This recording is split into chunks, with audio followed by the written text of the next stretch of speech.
না সুইচটা অনেক দূরে, লাগর পাইতেছি না। হ্যালো, এখন কারেন্ট দেওয়া যাবো না, আরো 2 ঘন্টা লাগবো, মেইন লাইনে সমস্যা।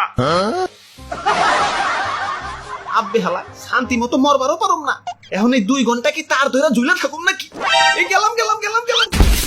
ধুর, বোরিং বোরিং লাগতাছে। না, এত বোরিং হইলে চলবো না, জীবনে একটু মজা আনতে হইব।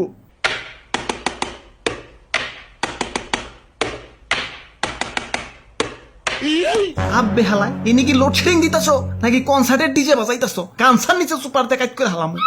ইয়ে মানে সুইচ গিলা যাতে জাম না হয়ে যায় সেজন্য একটু ক্লিয়ার করতেছি আর কি। চেয়ারে থেকে উঠে একটু এদিকে হাউসে, তোমারও একটু জামজুম ক্লিয়ার করে দিই। না না, এখন ব্যস্ত আছি, কোন অভিযোগ থাকলে ওই যে অভিযোগ বক্স, কোন অভিযোগ করে বাড়ি যে ঘুমাও গা। আব্বে হালাই ঘুমাইতে দিলে তো ঘুমামু। এই দিনের বেলা কারেন্টও ঠিক আছে, তখন তাও বাইরের আলো বাতাস খাই একটু বাইচা থাকবার পারি। মাগার রাইতের বেলা হালাই যখনই একটু ঘুম ঘুম বাবাইবো ওমতেই পুচুত করে কারেন্ট লয়ে যাবো গা। কারেন্ট তো যাই লগে আমার ঘুম রাগ করে বাপের বাড়ি জায়গা। ওই কিছুক্ষণ পর কারেন্ট তো আবার ঠিকই দিয়ে দেই। দিলে কি হইব, এই ঘুম আর বউ সেম টু সেম। একবার রাগ করে বাপের বাড়ি গেলে ফিরি আনা বহুত কষ্ট। বাবা বাবা, সাবাস সাবাস, আমাগো কারেন্ট আবার ভালো আছে, ও তো যায় না, মাঝে মাঝে আসে। ওই বিদ্যুৎ কেন্দ্রে জ্বালানির সংকট পড়ছে, একটু লোডশেডিং তো হইবই। আব্বে হালাই এটারে একটু লোডশেডিং কয়। শ্বশুর বাড়ি খাইতে বলে যেমন শাশুড়ি আদর করে কয়, আর একটু বাদ দেই, বেশি না 1 চামচ, আর অমনি পাতিল সুদ্ধা ঢেলা দেয়। এখন তোমার লোডশেডিং কি ওই শাশুড়ির 1 চামচের মতো নাকি? ধুরু মিয়া, কথায় কথায় গেলে শ্বশুর বাড়ি জামকে বুঝো না, বিয়ার গেরা উঠছে, একটা বিয়া করিয়ে দাও। না এখন শাদি করুন যাবো না, তোমার এতে কোনো ভরসা নাই। তুমি যে আমার বাসুর রাইতে লোডশেডিং দিবা না তার কি গ্যারান্টি আছে? ওরে বাপুরে, একদিকে ভালোই হয়েছে, আমাকে গোসল করতে আর আলাদা পানির দরকার হয় না। ইয়া ফ্যানের নিচে বইলেই কারেন্ট জায়গা, আর অমনি আল্লাহর কুদরতি পানি দিয়া ইয়া গোসল হইয়া যায়।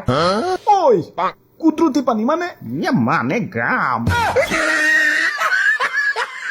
কপালের কি লিখুন, কারেন্ট গেলে ফ্যানও পাই যায়, ফ্যানও পাইলে গরম লাগে, গরম লাগলে গলা শুকায় যায়, গলা শুকাইলে ফ্রিজের পানি খেবার মন চায়। হালা এদিকে আবার ফ্রিজে বড় করে নোটিশ বোর্ড লাগানো, কারেন্ট ছাড়া ফ্রিজ খুললে মাছ মাংস সব পচা যায়, তাই কারেন্ট গেলে ফ্রিজ খোলা সম্পূর্ণ নিষেধ। আদেশক্রমে আম্মা জান। ও হ্যাঁ, তোমাকে কথার তালে তো ভুলাই গেছি, আমার আবার অমুক এলাকায় লোডশেডিং দিতে হইব। বিসমিল্লাহ।